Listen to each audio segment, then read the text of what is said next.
said that he wanted his children judged by the content of their character, not the color of their skin. And all we do in America right now is talk about color.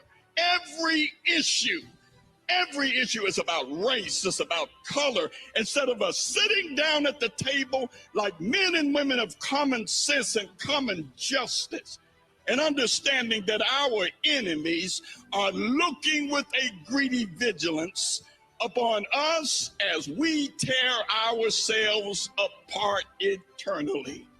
They have been watching us for 50 years, preparing step by step by step by step for us to kill ourselves.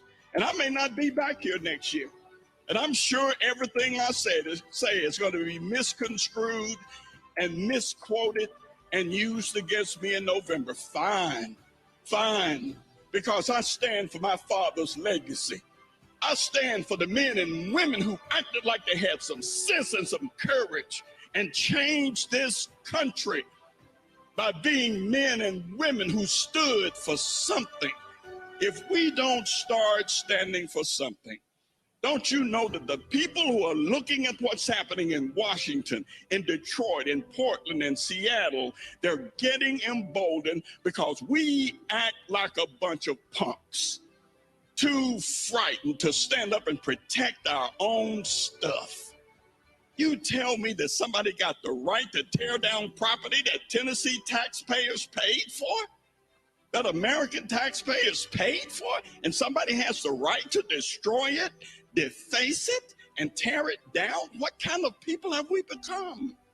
That we can't protect our own stuff. Peaceful protest ends peacefully. Anarchy ends in chaos.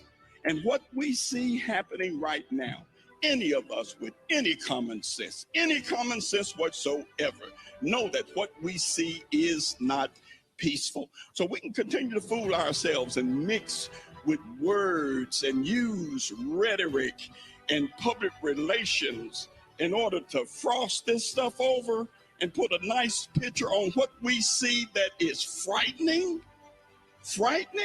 I have a nephew who is a policeman who talked about getting attacked the other night.